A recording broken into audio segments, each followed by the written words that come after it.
अस्सलाम वालेकुम स्टूडेंट, कैसे हैं आप लोग? उम्मीद आप ठीक से होंगे। आज हम पढ़ रहे हैं लेक्चर नंबर 7। लेक्चर नंबर शुरू करने से पहले हम पिछला जो लेक्चर है लेक्चर नंबर 6, उसमें हमने क्या पढ़ा था उसको आज हम रिवाइज कर लेते हैं। डेटाबेस मैनेजमेंट सिस्टम हमने पढ़ा था, क्या चीज़ होती है। ये ऐसे प्रोग्राम है या सेट ऑफ प्रोग्राम हैं जो आपको डेटाबेस तक रसाई हासिल करने के लिए मदद करते हैं। डेटाबेस के अंदर डाटा दाखिल करना, उसको मुनज़्ज़म अंदाज के अंदर सेव करना और दोबारा हासिल करना, और वो तमाम अमूर जो आप डेटाबेस एडमिनिस्ट्रेटर की रिस्पॉन्सिबिलिटी भी पढ़ चुके हैं, फंक्शंस भी पढ़ चुके हैं, वो तमाम इसी सॉफ्टवेयर के थ्रू होते हैं। जैसे आप जो है वो देखते हैं एम एस वर्ड है, वो आपने पढ़ा पिछले। एम एस वर्ड क्या है कि समझ इसी तरह का सिस्टम है और उसके अंदर आप डॉक्यूमेंट बनाते थे। इसी तरह ये जो इसमें आप सॉफ्टवेयर पढ़ेंगे उसका नाम है एम एस एक्सेस और उसको डी बी एम एस कहते हैं, डेटाबेस मैनेजमेंट सिस्टम, या R D B M S भी कह सकते हैं अगर वो रिलेशनल मॉडल के कवानीन के मुताबिक डेटाबेस तैयार करता है। तो ये वाकई ये R D B M S ये उसके मुताबिक ये करता है। तो डेटाबेस मैनेजमेंट सिस्टम के अंदर जो है वो डेटाबेस की फ़ाइल तैयार की जाती है। ठीक है, उम्मीद अब आपको समझ आ गई होगी। उसके बाद है R D B M S. तो ऐसा डी बी एम एस जो रिलेशन मॉडल के कवानीन के मुताबिक डेटाबेस तैयार करता है उसे हम क्या कहते हैं, R D B M S. जैसे Oracle, S Q L server, M S Access और काफ़ी सारे नाम हैं जिन पर आप इंटरनेट के ऊपर भी सर्च कर सकते हैं। मज़ीद इनके नाम क्या क्या है। फिर आ जाता है करेक्टरिस्टिक्स हम of R D B M S. तो हमने क्या पढ़ा था, एफिशिएंसी। यानी एफिशिएंसी से मुराद है कि जब भी आप उससे डाटा मांगते हैं तो आपको वो हर वक्त हमा वक्त तैयार रहता है। डेटाबेस आपको जो रिज़ल्ट है वो आपकी जो आपके जहन में क्वेश्चंस होते हैं उसके मुताबिक आपको डिज़ायर्ड रिज़ल्ट देता है। डाटा प्रोसेसिंग है। डाटा प्रोसेसिंग बड़ी उसकी तेज़ हो सकती है अगर वो उस कंप्यूटर की जो प्रोसेसिंग पावर है उसको इस्तेमाल करते हुए वो अपनी जो अफादियत है और बढ़ा सकती है। फिर आ जाता है organisation of files. Organisation of file का मतलब कि फाइल्स मुनज़्ज़म अंदाज के अंदर जो है वो सेव की जाती हैं। हर एक चीज़ के लिए अलग-अलग टेबल बनाया गया होता है और टेबल के अंदर डाटा मिक्सअप नहीं होता एक दूसरी एंटिटीज़ का या एक दूसरी चीज़ों का। तो इस तरह से डाटा जो है वो हमें मुनज़्ज़म अंदाज के अंदर मिलता है और अगर हमें डाटा चाहिए हो तो आसानी से मिल भी जाता है क्योंकि मुनज़्ज़म अंदाज के अंदर सेव किया है। उसके बाद है कम्पैक्टनेस। कम्पैक्टनेस का मतलब है कि बहुत थोड़ी जगह पे बहुत ज़्यादा डाटा स्टोर कर लें। जैसे सीडी है जिसका नाम है कम्पैक्ट डिस्क, इसकी वजह से उसे कहा जाता है। फिर डीवीडी है और उसके अलावा मेमोरी कार्ड आप देखते हैं जो आप मोबाइल में इस्तेमाल करते हैं। मेमोरी कार्ड का साइज़ वही होता है लेकिन उसकी कैपेसिटी जो है वो बढ़ती जाती है। प्रोवाइडिंग डिज़ायर्ड रिजल्ट्स, जो आपके रिज़ल्ट्स आप चाह रहे होते हैं उसके मुताबिक आपको रिपोर्ट्स जो है वो जनरेट करके दी जाती हैं। फिर सिक्रेसी है कि उसके अंदर जो है वो राजदारी होती है। राजदारी क्या कि आपने जो भी यूज़र डेटाबेस को इस्तेमाल करेगा उसको यूज़र नेम और पासवर्ड लगाना पड़ेगा, अदरवाइज़ कोई दूसरा गैर मुतल्लका शख्स जो है उसे इस्तेमाल नहीं कर सकता।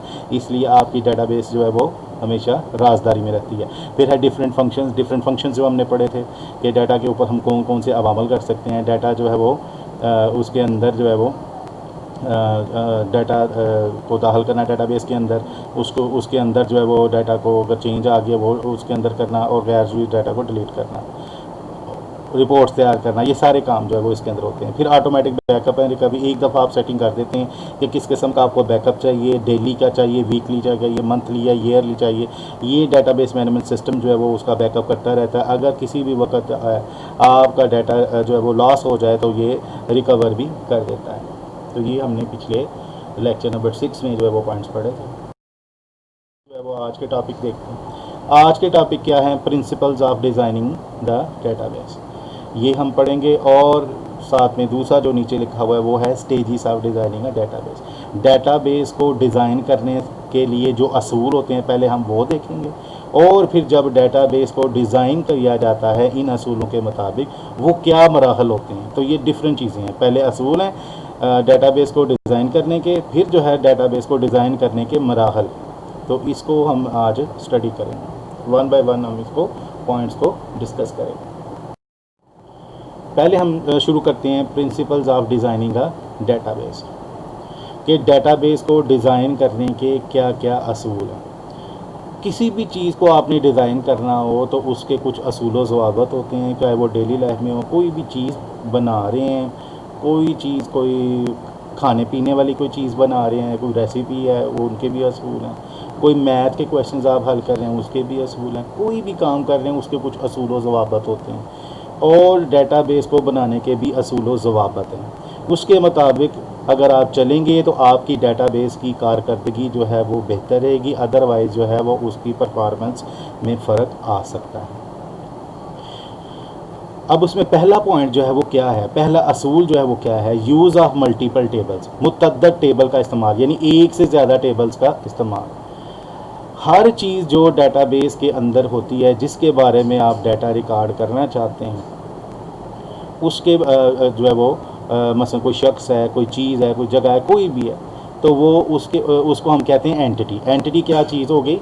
एंटिटी जो है वो जिसको मैंने ये अंडरलाइन किया हुआ है, एंटिटी वो चीज़ है जो कोई शख्स, चीज़, जगह या मुकाम हो सकती है जिसके बारे में डाटा इकट्ठा किया जा सकता है।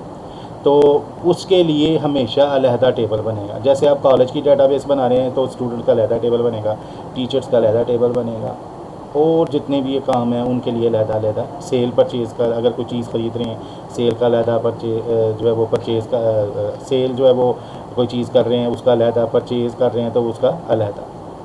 उसके बाद आ जाते हैं division of data into small units. Data जो भी आपने इकट्ठा किया उसका फिर आप एनालिसिस करते हैं, ये इसकी मज़ीद तकसीम हो सकती है या नहीं। जैसे मैंने आपको बताया था, आपका नाम 2 हिस्सों या 3 हिस्सों पर मुश्तमिल हो सकता है।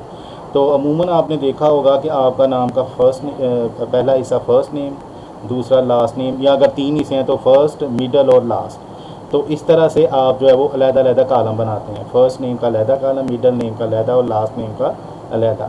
तो वो आप अलग नाम सेव करते हैं। इससे क्या होता है कि कल को आप कोई स्टूडेंट जो है वो ढूंढना चाहते हैं, उसका रिकॉर्ड ढूंढना चाहते हैं, तो फिर आपको अगर उसके स्टूडेंट का नाम नहीं पता तो उसके फादर का नाम का पता है, तो आप उसका नाम, फादर का नाम जो है उसके ज़रिए अलग कॉलम बना हुआ है फादर नेम का या लास्ट नेम का, तो उसके ज़रिए आप उस स्टूडेंट को ढूंढ सकते हैं। उसके बाद क्या आ जाता है, choosing right data for fields, यानी कि जो इसके अंदर फील्ड यानी कॉलम बनेंगे तो उसकी डाटा टाइप, यानी किस किस्म का उसमें डाटा आ रहा है। मसलन आपका रोल नंबर है तो लिखने में तो ये 1 2 3 भी शक्ल में भी होता है, अल्फ़ा नुमेरिक भी होता है, यानी ABC के लेटर अल्फ़ाबेट्स भी आ रहे होते हैं आप इसके अंदर। जैसे आप यूनिवर्सिटी में जाते हैं तो आपको जब रोल नंबर असाइन होता है या स्टूडेंट ID असाइन होता है तो उसमें अल्फ़ाबेट्स भी आ रहे होते हैं साथ। तो इस तरह के जो हैं आपके डाटा टाइप या डाटा जो इस किस्म का है उसके लिए आप अल्फ़ा नुमेरिक डाटा टाइप इस्तेमाल करते हैं। अगर सिर्फ नंबर्स हैं तो वो भी आप टेक्स्ट ही करेंगे, क्योंकि नंबर जो डाटा है या नुमेरिक डाटा है उसकी हम डाटा टाइप नंबर या उस वक्त रखते हैं अगर हमने उसके ऊपर कोई हिसाबिया अमल करने हैं। रोल नंबर को हमने कोई जमा तफरीक ज़रब नहीं देनी होती। तो अगर आपके मार्क्स हैं तो उनके लिए नंबर जो है वो डाटा टाइप होनी चाहिए, नुमेरिक डाटा टाइप होनी चाहिए, ठीक है। इसी तरह किसी की डेट ऑफ बर्थ है तो उसकी डाटा टाइप क्या है, डेट है। अगर किसी का जो है वो तस्वीर है तो उसकी डाटा टाइप तस्वीरी होनी चाहिए, तो मीडिया किस्म की डाटा टाइप होनी चाहिए। तो इस तरह आपका अगर नाम है तो उसकी डाटा टाइप क्या होनी चाहिए, टेक्स्ट होनी चाहिए। तो इस तरह से जिस किस्म का डाटा है उस फील्ड में आ रहा है उस तरह की उसकी डाटा टाइप होनी चाहिए। फिर है चौथे नंबर पे सेटिंग अ प्राइमरी की। प्राइमरी की मैंने उस वक्त इंट्रोड्यूस करवाया था लफ्ज़ जब मैं आपको इसके रिलेशन मॉडल जो है उसके कवानीन आपको जो है बता रहा था पिछले लेक्चर में। तो उसमें मैंने प्राइमरी की का लफ्ज़ इस्तेमाल किया। तो प्राइमरी की जो है एक ऐसी पाबंदी है जो किसी फील्ड के ऊपर जब लगा दी जाती है तो वो उसमें आप हमेशा जो है वो यूनिक वैल्यू ही डाल सकते हैं, यानी मुनफरिद वैल्यू आएगी उसके अंदर, और ना उसे आप खाली छोड़ सकते हैं, ना उसके अंदर डुप्लीकेट वैल्यू आप ले सकते हैं। मसलन आपका रोल नंबर है, रोल नंबर हर स्टूडेंट का क्या होता है, मुनफरिद होता है, एक जैसा नहीं हो सकता। और ये भी नहीं हो सकता कि उसका कोई रोल नंबर ना हो। जो स्टूडेंट कॉलेज में रजिस्टर है उसका रोल नंबर लाजमी होगा। तो इसलिए जो भी आप डेटाबेस के अंदर टेबल बनाएंगे उसके अंदर एक कॉलम कम से कम ऐसा होगा जिसको आप प्राइमरी की डिक्लेयर करेंगे। तो उसके अंदर जो भी डाटा आएगा वो क्या होगा, यूनिक होगा। और इससे क्या फ़ायदा होगा कि कल को आपने उस स्पेसिफिक टेबल में से कोई रिकॉर्ड ढूंढना है तो वो आप आसानी से ढूंढ सकते हैं। ये प्राइमरी की जो है वो उसके ज़रिए रिकॉर्ड को आसानी से ढूंढा जा सकता है, जैसे स्टूडेंट को रोल नंबर के ज़रिए जो है वो ढूंढा जा सकता है। फिर आप नेक्स्ट जो है वो इसका जो फिफ्थ पॉइंट है वो है नॉर्मलाइज द टेबल्स। अब नॉर्मलाइज क्या चीज़ है, ये भी आपके लिए नई चीज़ है। तो इसके लिए मैंने नीचे जो है वो 3 टेबल्स आपको बना के दिखाएंगे, इनको अभी मैं एक्सप्लेन करता हूँ, तो इसको आपने ज़रा ध्यान से सुनना है। ये पहले फर्स्ट टाइम जो है वो इसमें ये लफ्ज़ यूज़ हो रहा है कि नॉर्मलाइज क्या जो है, टेबल को नॉर्मलाइज करने का क्या मतलब है। नॉर्मलाइज का मतलब होता है कि इसमें किसी टेबल में अगर डुप्लीकेट डाटा आ रहा हो, जैसे आपने पढ़ा था इलेक्ट्रॉनिक डाटाबेस के फ़वाइद में पहला पॉइंट पढ़ा था बार बार अंदराज का, या दूसरा तीसरा पॉइंट था सॉरी, बार बार अंदराज का खात्मा, ठीक है। यह डाटा को मरकज़ी मुकाम पे जो है वो लिखा जाता है, सेंट्रल प्लेस होती है, तो एक ही दफ़ा लिखा जाता है, बार बार अंदराज से आप बच जाते हैं ये, और इस तरह से बार बार तब्दीली भी नहीं आपको करनी पड़ती। एक ही जगह पे लिखा होता है डाटा, एक ही जगह पे आप उसकी चेंजिंग करते हैं, और एक ही जगह पे आप जो है वो उसको डाटा को लिखते हैं और ढूंढते भी एक ही जगह से। ये सारी चीज़ें जो है वो मैं भी आपको क्लियर करता हूँ। तो डाटा को नॉर्मलाइज यानी टेबल्स को जो टेबल्स के अंदर जो डाटा होता है उसको नॉर्मलाइज कैसे किया जाता है वो मैं एक्सप्लेन करना चाह रहा हूँ अभी, कि डुप्लीकेट जो डाटा होता है, जो डाटा हमें बार बार जो है वो दर्ज करना पड़ रहा है, उसको हम अवॉइड करते हैं, उसको ख़त्म करते हैं। वो कैसे करना है, पहले आप देखें लेफ़्ट साइड पे ये वाला जो टेबल आपको नज़र आ रहा है, जिसमें कितने जो है वो कॉलम हैं, 1 2 3 4 5, रोल नंबर, नेम, क्लास और BIT यानी आपका ये सब्जेक्ट्स है, और ये डेट लिखी हुई है। ये स्टूडेंट्स ने टेस्ट दिए हैं, टेस्ट जो है वो डिफरेंट डेट्स पे जो है वो दिए हैं, और उनके BIT वाले कॉलम में उनके आगे मार्क्स लिखे हुए हैं, और क्लास वाले कॉलम में सबकी क्लास जो है वो लिखी हुई है, और नेम वाले कॉलम में नेम, रोल नंबर वाले कॉलम में रोल नंबर। अब इसमें आप एक चीज़ नोट करें तो आपको जो है वो डुप्लीकेट जो है वो डाटा नज़र आ रहा है पहले 3 कॉलम के अंदर। जैसे स्टूडेंट का रोल नंबर भी बार बार रिपीट, आपको बार बार लिखना पड़ रहा है, रिपीट हो रहा है, और उसका नाम भी जो है बार बार रिपीट हो रहा है, और उसकी क्लास भी आपको बार बार लिखनी पड़ रही है। क्यों लिखनी पड़ रही है? क्योंकि उसने टेस्ट जो दिए हैं एक से ज़्यादा मरतबा दिए हैं, और डिफरेंट डेट्स को जो है वो दिए, 3 फरवरी, 7 फरवरी, फिर आ गए अप टू 15 फरवरी तक। ये पाँच के करीब स्टूडेंट्स हैं, उन्होंने टेस्ट दिए हैं। इनका नाम हमें क्यों बार बार लिखना पड़ा? क्योंकि इन्होंने 2-2, 3-3 दफ़ा टेस्ट, जैसे हमारे ने 2 टेस्ट दिए हैं, एक उसने जो है वो 3 फरवरी को दिया और एक 7 फरवरी को दिया। इसलिए हमें 2 डेट हम एक सेल में नहीं लिख सकते, हमें अलहदा सेल में लिखनी पड़ेगी। ये मैंने बताया था आपको जब मैं आपको बता रहा था रिलेशन मॉडल जो उसके जो कवानीन होते हैं, क्योंकि मार्क्स भी डिफरेंट है, एक दफ़ा उसने 50 लिए और एक दफ़ा 70 लिए, ये भी अलहदा खाने में लिखनी पड़ेंगे। तो इस वजह से ये जब दोनों दफ़ा उसने टेस्ट दिया, अलहदा डेट अलहदा मार्क्स लिए, तो हमें अलहदा लिखने पड़े। फिर ये मैं बताना भी तो है ना कि ये जो 50 तो एक दफ़ा उसने लिए, तो ये तो हमने लिख दिया, दूसरी दफ़ा किसने दिया टेस्ट वो भी हमारे, ये भी हमें लिखना पड़ेगा, रोल नंबर हमारा हो गया। तो इस चीज़ से बचने के लिए ये तमाम स्टूडेंट, किसी ने 2 दफ़ा दिया है, किसी ने 3 दफ़ा टेस्ट दिया, ये आपको नज़र आ रहा है, रोल नंबर भी बार बार, नाम भी बार बार रिपीट हो रहा है, तो ये बार बार अंदराज हो रहा है। इससे बचने के लिए हम क्या करते हैं, इन तीनों कॉलम को जिसमें हम रिपीटिशन हो रही है, यानी बार बार अंदराज हो रहा है, उनका क्या करते हैं, उनको लेके इस टेबल से निकाल के अलहदा टेबल बना लेते हैं। ये हमने तीनों इधर से निकाले तो उसका एक अलहदा टेबल बना दिया, रोल नंबर, नेम और क्लास, और रोल नंबर के हमने क्या लगा दी, प्राइमरी की। तो प्राइमरी की जब मैंने ऊपर बताया आपको, ऐसा जो है वो एक ऐसी पाबंदी होती है जब किसी फील्ड के ऊपर आप लगा देते हैं तो उसमें डाटा जो है वो एक ही दफ़ा आएगा, बार बार उसमें नहीं आ सकता। तो इसलिए ये जब बार बार अंदराज का खात्मा हुआ इधर एक चीज़ के लिए।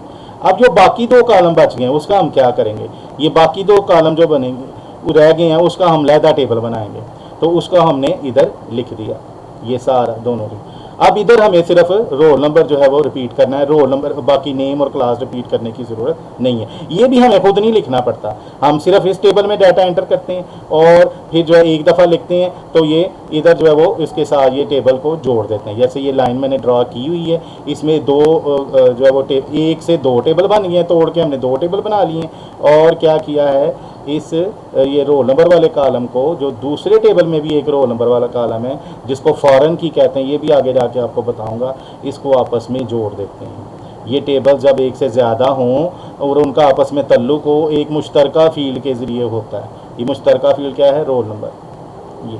ये इधर ये प्राइमरी की है और इधर क्या है? फॉरेन की। अब ये जो है वो टेबल आपस में जुड़ गए हैं, बार बार अंदराज का खात्मा होगा। इसे हम कहते हैं नॉर्मलाइजेशन ऑफ टेबल्स।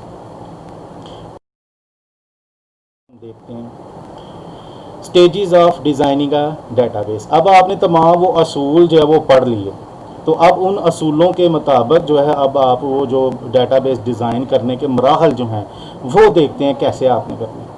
पहले तो है प्रिलिमिनरी इन्वेस्टिगेशन, इब्तदाई तहकीक। इब्तदाई तहकीक यानी अगर आपने डेटाबेस बनवानी है तो डेटाबेस बनवाने के लिए क्या है, उस डेटाबेस एडमिनिस्ट्रेटर से रब्ता किया जाता है, जो कोई ना कोई सॉफ्टवेयर है उसमें बैठा होगा या किसी जगह अपना कोई काम कर रहा होगा, उससे आपने किसी के थ्रू रब्ता किया या आप खुद जानते हैं, उसको बुला लेते हैं, अपने ऑफिस में बुला लेते हैं। उनसे जो है वो डिस्कस किया जाता है कि किस तरह की जो है वो आपसे बल्कि पूछता है कि किस तरह की आप डेटाबेस बनवाना चाहते हैं, आप अपनी जो ऑर्गेनाइजेशन या डिपार्टमेंट के अंदर किस तरह से जो है वो कामकाज चला रहे हैं। तो ये जो है वो उसमें डिस्कस किया जाता है। फिर जब ये डिस्कस हो जाता है, उसके ज़हन में आ जाता है हाँ इस तरह से इन्होंने डेटाबेस बनानी है, तो फिर आप जो है वो नेक्स्ट पॉइंट पे चले जाते हैं, फिजिबिलिटी रिपोर्ट जो है वो तैयार करते हैं। इसमें देखते हैं कि जो आपने पहले पॉइंट के ऊपर जो है वो रिक्वायरमेंट जो है वो नोट की हैं, जो जिस बंदे ने डेटाबेस बनवानी है उससे नोट की हैं, तो वो आप देखते हैं कि क्या इसमें कितनी लागत आएगी, उसका फ़ायदा क्या होगा, क्या ये जो डेटाबेस बनने जा रही है वो तमाम रिक्वायरमेंट जो वो पूरी करेगी या नहीं। ये सारी चीज़ें दूसरे पॉइंट में आ गई। उसके बाद क्या है, develop a logical data model. फिर जो है फिजिबिलिटी के बाद जो है आप उसका एक मंतकी मॉडल यानी एक डाटा लॉजिकल मॉडल जो है वो तैयार करते हैं। तो उसमें क्या बनाया, उसमें तैयार किया जाता है, कोई सॉफ्टवेयर होते हैं उनका इस्तेमाल करते हैं, मसलन विजियो के नाम से एक सॉफ्टवेयर है वो आपको मिल जाता है, उसमें आप जो है वो इसका तैयार करते हैं। वो कितने टेबल्स होंगे, कितने जो है वो उसके अंदर फील्ड्स होंगे, रिकॉर्ड्स होंगे, क्या डाटा टाइप्स होगी और उनका आपस में क्या ताल्लुक होगा, ये जो है आप सेट करते हैं। फिर इसके बाद आ जाता है आपका selection of database management system. जब आप लॉजिकल यानी मंतकी मॉडल बना लेते हैं तो फिर आप उसको जिस डेटाबेस में बनाना चाहते हैं, डेटाबेस मैनेजमेंट सिस्टम में बनाना चाहते हैं, उसका जो है वो इंतखाब करते हैं, वो फैसला करते हैं कि जो हमने रिक्वायरमेंट फिजिबिलिटी रिपोर्ट में और ये मॉडल बनाया लॉजिकल, वो किस डेटाबेस मैनेजमेंट सिस्टम में सही तरह से मैनेज हो सकता है, तो उसका इंतखाब करते हैं। इसकी एग्जाम्पल जो है मैं इस तरह से दूंगा कि जैसे आप कोई मकान बनाना चाहते हैं तो पहले आप उस राज के पास या मिस्त्री के पास जाते हैं कि भाई मैं इस तरह का मकान जो है वो चाहिए, इतनी जगह है, ये सारा कुछ, इतने बेडरूम, इतनी ये चीज़ें। फिर वो जो है वो आपकी सारी रिक्वायरमेंट सुन लेता है, फिर वो आपकी जो है वो फिजिबिलिटी रिपोर्ट जो है बनाता है कि इसके ऊपर कितना पैसा लगेगा और जो आप कह रहे हैं कि जितना आपके पास पैसा है क्या इसके मुताबिक आपका जो है काम हो जाएगा।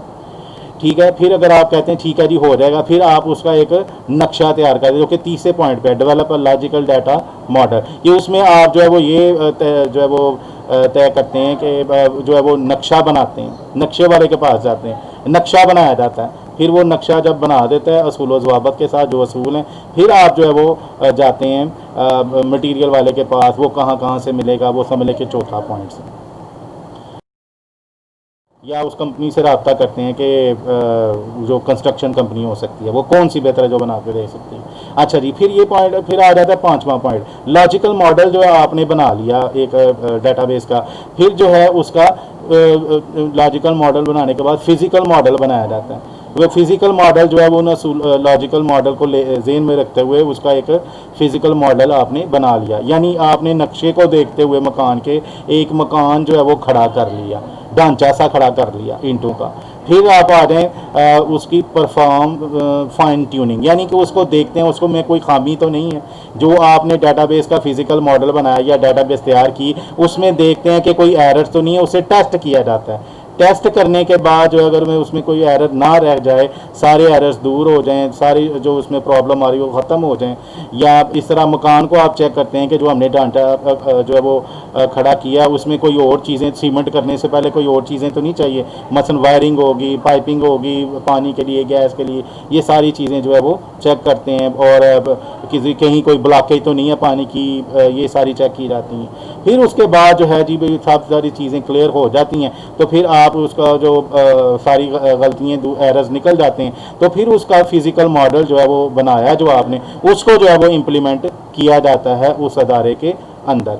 जैसे आपने सारी जो मकान का ढांचा जो वो खड़ा किया, आपने सारी चीज़ें देख ली, वायरिंग वगैरह देख ली, पाइपिंग देख ली, सारा कुछ देख लिया, तो उसके बाद जो है आप सारी जो है वो चीज़ों का जब क्लियर कर लेते हैं, तो फिर आप उसके ऊपर सीमेंट, टाइलें, पत्थर, ये चीज़ें लगाना शुरू कर देते हैं, यानी इम्प्लीमेंट करना शुरू कर देते हैं। इसी तरह आप जब फिर देखते हैं कि लॉजिकल मॉडल में कोई गलती नहीं, फिज़िकल मॉडल में कोई गलती नहीं रही, तो फिर जो है वो फिज़िकल मॉडल को इम्प्लीमेंट करना शुरू कर देते हैं, यानी वो जो डेटाबेस आपने बनाई जो है वो उसको फिर इम्प्लीमेंट कर देते हैं, उस इंस्टॉल कर देते हैं जाके उस अदारे के अंदर। फिर वो अदारा जो है उसको वक्त इस्तेमाल करता रहता है, उनकी ट्रेनिंग भी करते हैं, सारा कुछ करने के बाद जो है वो अगर कोई मसला आता है तो फिर ये प्रोसेस जो है वो पहले स्टेप से शुरू होता है और 7वें पॉइंट्स तक जाता है।